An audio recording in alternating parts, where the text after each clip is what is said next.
Hey guys, कैसे आप लोग? अच्छे हैं? मैं भी अच्छा हूँ। तो भाई लोगों, कभी कभी हम रात में सोते हुए ऐसे सपने देख लेते हैं जिनके सामने हमें अपना असली जीवन बेकार लगने लगता है कि काश हम हमेशा उस सपने में ही कैद रह जाते। एंड सेम ऐसी एग्जैक्ट फीलिंग मुझे हनुमान मूवी को देखने के बाद आने लगी है। उस असली जीवन की तरह लगने लगा है कि आज तक हम ये जो यूनिवर्स की बकचोदियां सुन रहे थे इंडियन सिनेमा में, पता नहीं कहीं से भी किसी भी मूवी को उठाकर एक यूनिवर्स बना दे रहे थे। वो बस उनका धंधा था।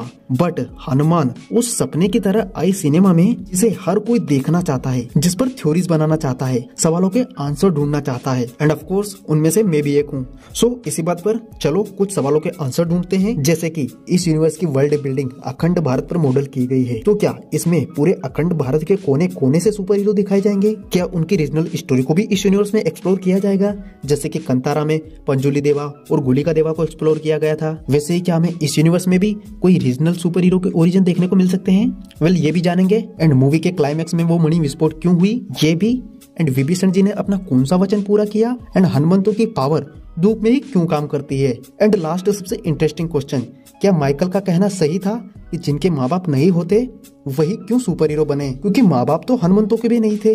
सो आज हम इस वीडियो में जानने की कोशिश करेंगे इन सवालों के जवाब। So let's begin. तो सबसे पहला सवाल कि क्या माइकल सही था अपने पेरेंट्स वाले फॉर्मूला को लेकर? क्योंकि कायदे से देखा जाए तो हनुमंतों के भी पेरेंट्स नहीं थे। तो इसका जवाब है नहीं, क्योंकि मूवी में एक सीन है जहाँ पर हनुमंतों के पेरेंट्स की तस्वीरों पर उसकी बहन की शेडो दिखाई जाती है, जो कि ये सिंबलाइज कर रही थी कि अब उसके पेरेंट्स उसकी बहन ही है। एंड जब उसकी बहन की डेथ होती है तो वो हनुमंतों को एक रिस्पॉन्सिबिलिटी का एहसास दिला के जाती है कि सुपर हीरो बनना एक वरदान तो है ही सही, साथ में ये एक श्राप भी है तुम्हारे चाहने वालों के लिए। एंड साथ ही उसके जीवन में एक टर्निंग पॉइंट भी देके गई। एंड ये बात खुद विभीषण जी ने भी कही है, रक्तपात और प्रियजनों के प्राणों की आहुति दिए बिना कोई भी युद्ध पूर्ण नहीं होता। पर माइकल को ये एहसास कभी नहीं हुआ। दैट्स व्हाई वो एक हीरो की बजाय विलन बना, न चाहते हुए भी। अब आता है हमारा दूसरा सवाल कि मणि सिर्फ हेलीकॉप्टर के ब्लास्ट के कारण ही विस्फोट क्यों हो गई? तो सबसे पहली बात तो वो ब्लास्ट के कारण वहाँ पर विस्फोट नहीं हुई, वो वहाँ पर इसलिए विस्फोट हुई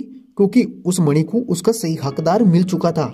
हनुमंत तो वो अपनी जान की परवाह न करते हुए माइकल से भिड़ गया अपने लोगों की रक्षा करने के लिए, और वो भी बिना पावर के। एंड यही क्वालिटी हनुमंतों को उस मणि का हकदार बनाती है। दैट्स व्हाई वो मणि वहाँ पर विस्फोट हो गई। सो अब तीसरा क्वेश्चन कि मणि सिर्फ धूप में ही क्यों काम करती है? तो सबसे पहली बात तो उस मणि के निर्माण होने का कारण सूर्य देव जी है, क्योंकि अगर हनुमान जी सूर्य को फल समझकर खाने न जाते तो शायद उस मणि का कभी जन्म ही नहीं होता। तो आई थिंक कि मेकर्स ने उसी के रिस्पेक्टिव में ये आइडिया क्रिएट किया। एंड वहीं पर हम इसको दूसरे पर्सपेक्टिव से अगर देखें, यानी सिनेमा के, तो ऐसा करना काफी सेंस भी बनाता है।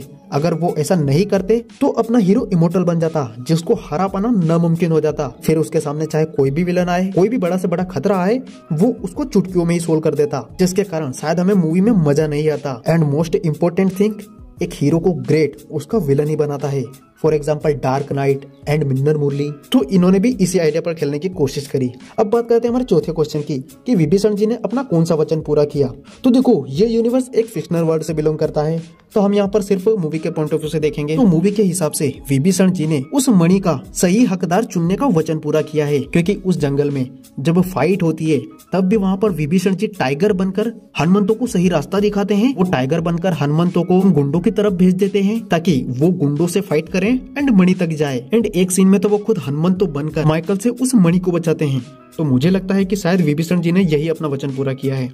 अब बात करते हैं हमारे सबसे most important and interesting question की कि क्या सच में हमें इस यूनिवर्स में अखंड भारत के कोने कोने से सुपर हीरो देखने को मिलेंगे? तो इसका जवाब है यस, एंड इसको खुद प्रशांत वर्मा ने ही क्लियर करा है। So the way we are taking this forward is the first superhero is from Andhra Pradesh, right? Yeah. The second superhero will be from probably Kerala. Third superhero will be from Meghalaya. The fourth superhero will be from Delhi. The idea is not that we will situate all the stories coming from Andhra Pradesh. So these are the stories of Bharat, Akhand Bharat. The heroes will come from all parts of the yes. Yeah. But यहाँ पर मैं अपनी तरफ से एक और चीज add करना चाहूंगा कि चलो ये हमें अखंड भारत दिखा रहे हैं, बट क्या अखंड भारत में हमें वो देश भी देखने को मिलेंगे जो आज भारत का हिस्सा नहीं है? या फिर ये अखंड भारत के नाम पर पूरी पृथ्वी को ही एक ही कंट्री बना देंगे? जिसमें ना तो न्यूयॉर्क होगा ना ही लंदन, एंड इसमें मुंबई और हैदराबाद तो है भी नहीं। तो ये सवाल मैं आपसे पूछता हूँ कि क्या ये ऐसा ही करने वाले हैं या फिर इससे भी कुछ डिफरेंट? कमेंट्स में अपने ओपिनियन मुझे जरूर बताना। एंड इनके अलावा अगर कोई और सवाल हो तो वो भी मुझे जरूर बताना, जिनके भी मैं आंसर ढूंढने की कोशिश करूंगा अपनी नेक्स्ट वीडियो में। वैसे इस वीडियो को हम यहीं तक रखेंगे एंड यहीं समाप्त करेंगे। So bye bye, see you soon, take care.